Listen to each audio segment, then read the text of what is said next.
আসসালামু আলাইকুম। আজ আমরা তৈরি করে দেখাবো ছোলা বোনা। ছোলা বোনা তৈরি করতে আমি এখানে নিয়েছি 2 কাপ ছোলা। ছোলাটাকে আমি 4 ঘন্টা ভিজিয়ে রেখে ধুয়ে নিয়েছি। আর নিয়েছি 2টা আলু। আলু আর ছোলাটাকে আমি একসাথে সিদ্ধ বসিয়ে দেব।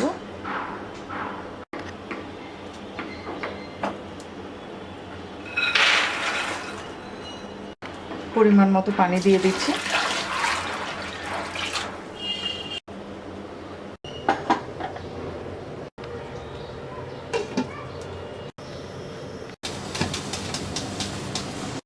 দিয়ে দিচ্ছি 1/2 টেবিল চামচ লবণ।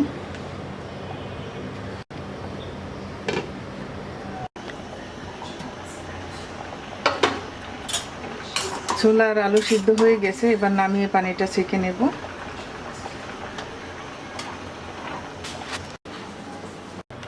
চুলায় একটা কড়াইতে দিয়ে দিচ্ছি 4 টেবিল চামচ তেল। তেলটা গরম হয়ে গেছে, দিয়ে দিচ্ছি 4-5টা শুকনা মরিচ ছিঁড়ে দিয়ে দিচ্ছি। শুকনো মরিচটা হালকা একটু ভেজে নিচ্ছি। তারপর দিয়ে দিচ্ছি 2টা তেজপাতা,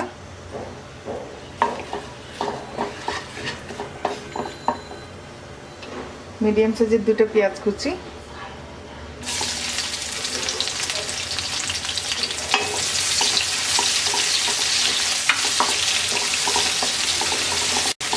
পেঁয়াজটা হালকা ভেজে নেব। পেঁয়াজটা হালকা ভেজে নেওয়ার পর এবার দিয়ে দিচ্ছি 1 চা চামচ আদা রসুন বাটা,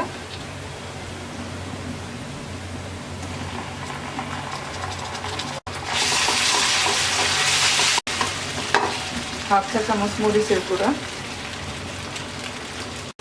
1/2 চা চামচ হলুদের গুঁড়া, 1 চা চামচ ধনিয়ার গুঁড়া, 1 চা চামচ ভাজা জিরার গুঁড়া, 1/2 চা চামচ গরম মশলার গুঁড়া, 5-7টা কাঁচামরিচ ফালি। অল্প একটু পানি দিয়ে মশলাটা কষিয়ে নেব।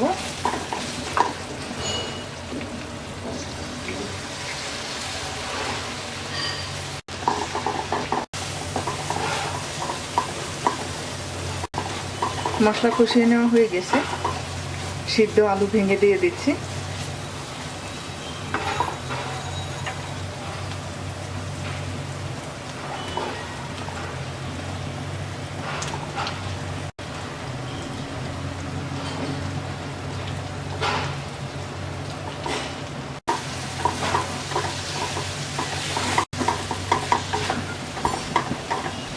দিয়ে দিচ্ছি ছোলা, দিয়ে দিচ্ছি স্বাদ মতো লবণ,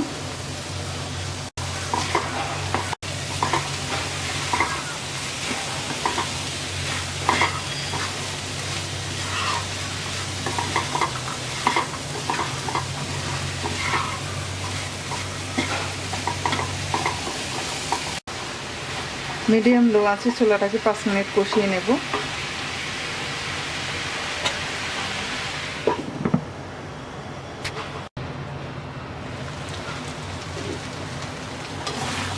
পাঁচ মিনিট কষিয়ে নেওয়ার পর এবার দিয়ে দিচ্ছি 1 কাপ পানি।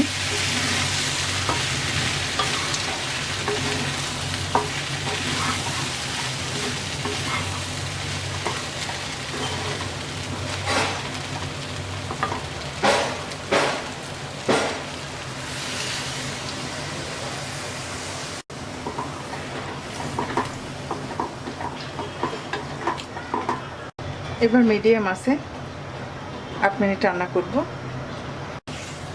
ঢাকনা খুলে নেড়ে দিচ্ছি।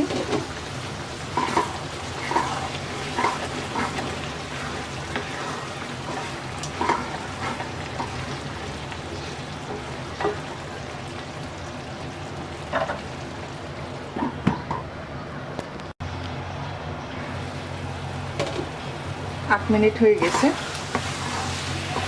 জলটা শুকিয়ে একদম ঘন হয়ে গেছে। এই পর্যায়ে আমি চুলাটা অফ করে দিয়ে ধনেপাতা কুচি দিয়ে মিক্স করে নামিয়ে নেব।